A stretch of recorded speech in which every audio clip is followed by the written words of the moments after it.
Halo, perkenalkan nama saya Radedi Dadoko, NPM 12210112, Program Studi Agribisnis, Fakultas Pertanian, Sains dan Kesehatan, Universitas Timor Keva Manado.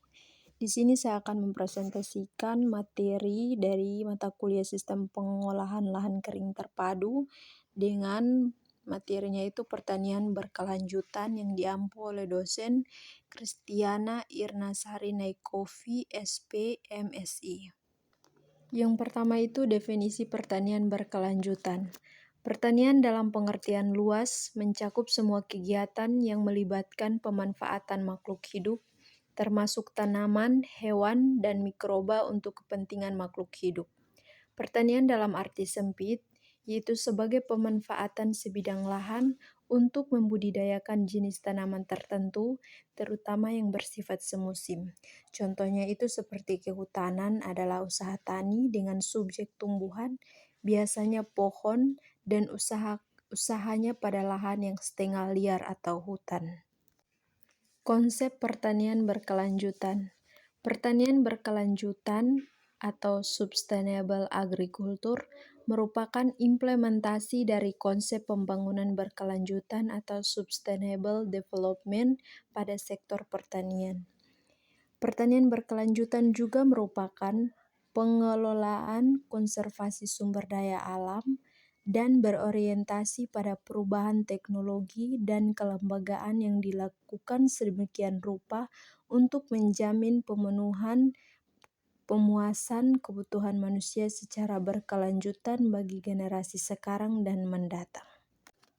Yang berikut tujuan pertanian berkelanjutan. Tujuan pertanian berkelanjutan adalah mencapai ketahanan pangan jangka panjang tanpa merusak keanekaragaman hayati dan kualitas lingkungan.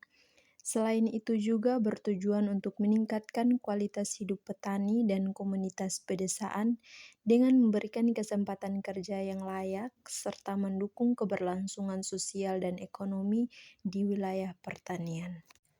Prinsip dasar sistem pertanian berkelanjutan yang pertama itu keberlanjutan ekonomi. Keberlanjutan ekonomi berkaitan dengan konsep maksimisasi aliran pendapatan yang dapat diperoleh dengan setidaknya mempertahankan aset produktif yang menjadi basis dalam memperoleh pendapatan tersebut.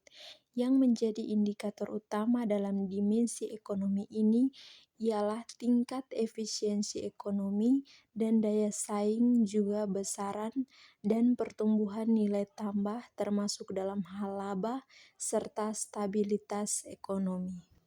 Yang kedua, keberlanjutan ekologi atau lingkungan.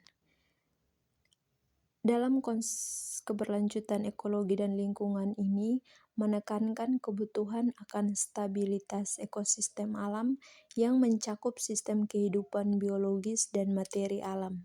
Dalam hal ini mencakup terpeliharanya keragaman hayati dan daya lentur biologis atau sumber daya genetik, sumber air dan agroklimat, sumber daya tanah, serta kesehatan dan kenyamanan lingkungan. Yang ketiga, keberlanjutan sosial, yakni orientasi kerakyatan. Hal ini berkaitan dengan kebutuhan masyarakat akan kesejahteraan sosial yang dicerminkan oleh kehidupan sosial yang harmonis, yaitu mencegah terjadinya konflik sosial, preservasi keragaman budaya, serta modal kebudayaan termasuk dalam hal perlindungan terhadap suku minoritas. Yang berikut macam-macam pertanian berkelanjutan. Yang pertama itu pertanian organik.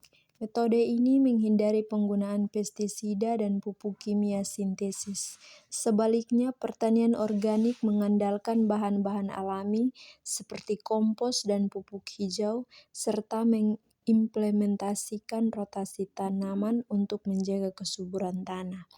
Yang kedua itu agroforestry, yaitu gabungan antara pertanian dan kehutanan di mana petani menanam tanaman pangan bersamaan dengan pohon-pohonan. Agroforestry membantu menjaga keseimbangan ekosistem, meningkatkan kualitas tanah, dan memberikan sumber daya pangan dan kayu.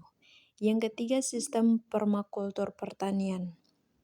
Ini menggabungkan ekologi alami dengan metode pertanian berkelanjutan. Permakultur menekankan sistem desain yang meniru pola alam sehingga menciptakan ekosistem yang seimbang dan produktif. Cara untuk mewujudkan pertanian berkelanjutan yang pertama, pendidikan dan kesadaran, yaitu mendukung pendidikan dan kesadaran tentang pentingnya keberlanjutan pertanian di antara petani dan masyarakat luas.